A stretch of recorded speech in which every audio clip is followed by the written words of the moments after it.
বন্ধুরা, পেপার এমন একটা জিনিস যেটা পুরাতন সময় থেকেই ব্যবহার করা হয়, আর পেপার ছাড়া লেখাপড়া থেকে শুরু করে বিভিন্ন প্রকার গুরুত্বপূর্ণ কাজ প্রায় ভাবাই যায় না। কিন্তু বন্ধুরা, তোমরা কি জানো আমাদের এই এত প্রয়োজনীয় পেপার ফ্যাক্টরিতে কিভাবে তৈরি করা হয়, অথবা এই পেপার তৈরি করতে কি কি উপাদানের প্রয়োজন হয়, অথবা কি কি উপাদান দিয়ে এই পেপার তৈরি করা হয়, আর পেপার তৈরি করার কারণে প্রকৃতির কোনো ক্ষতি হয় কিনা।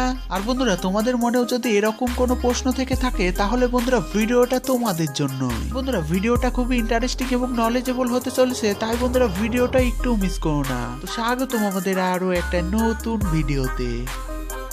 বন্ধুরা, কাগজ বানানোর জন্য সবচেয়ে বেশি প্রয়োজনীয় জিনিস হলো কাঠ এবং পানি। তো সবার প্রথমে জঙ্গল থেকে গাছ কাটা হয়।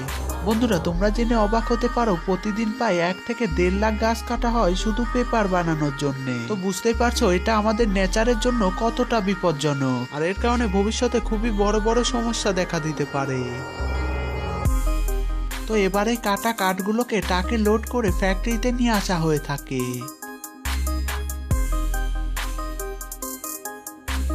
এবার নেক্সট প্রসেসে এই কাঠগুলোকে একটা মেশিনের মধ্যে দিয়ে নিয়ে যাওয়া হয় যাতে কাঠের উপরের ছাল উঠে যায়।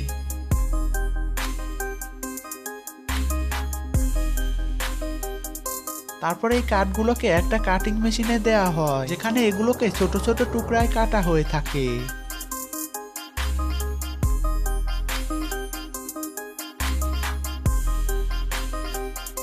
এবারে কাঠের টুকরাকে একটা কন্টেনারে দেওয়া হয় যেখানে এগুলোতে sulphurous acid, sulphur die oxide এবং পানি মেশানো হয়ে থাকে। তারপরে এগুলোকে প্রায় 7 ঘন্টা গরম করা হয়। 7 ঘন্টা পর এগুলো গাঢ় ঋষিদার পদার্থ হয়ে যায়। তারপরে এটাতে chlorine die oxide, caustic soda এবং হাইপার ক্লোরাইড মেশানো হয়ে থাকে যাতে কাগজে মজবুতি আসে।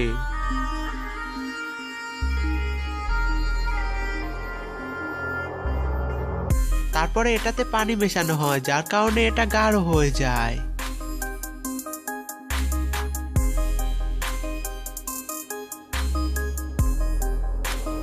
তারপরে এই গাঢ় মিশ্রণকে কিছু রোলের মধ্যে দিয়ে নিয়ে যাওয়া হয় যাতে এটা কাগজের রূপ নিয়ে নেয় এবং এটা থেকে পানিও বের হয়ে যায়। কিন্তু এই কাগজে এখনো নমি থেকেই যায়, তো এটাকে গরম করা হয় যাতে সব নমি দূর হয়ে যায়।